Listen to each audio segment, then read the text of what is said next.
Hello everyone! Today we are going to work through a practical chemistry calculation together to find out exactly how much heat is released during a large-scale industrial reaction. Our goal is to determine the total energy associated with producing 283 kilograms of slaked lime, which is scientifically known as calcium hydroxide. To do this, we start with the balanced chemical equation where solid calcium oxide reacts with liquid water to form solid calcium hydroxide. The standard enthalpy for this specific reaction is negative 65.2 kilojoules per mole.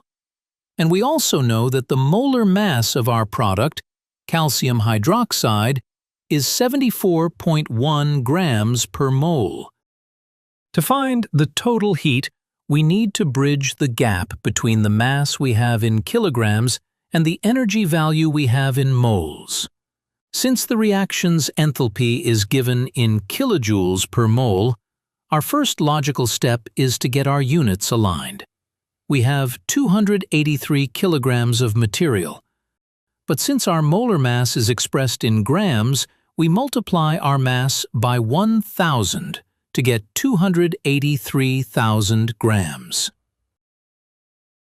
Now that we are working with grams, we can find out how many moles that actually represents. By dividing our 283,000 grams by the molar mass of 74.1 grams per mole, we find that we are producing approximately 3,819.16 moles of calcium hydroxide.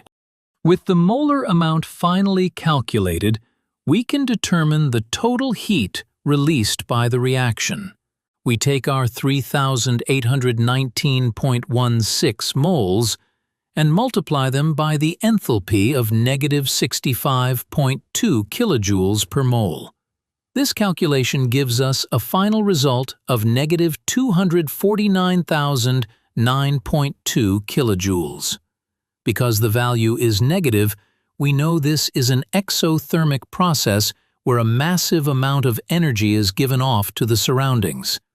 In summary, by converting the initial mass into moles and applying the molar enthalpy of the reaction, we have successfully determined that producing 283 kilograms of slaked lime releases 249,009.2 kilojoules of heat.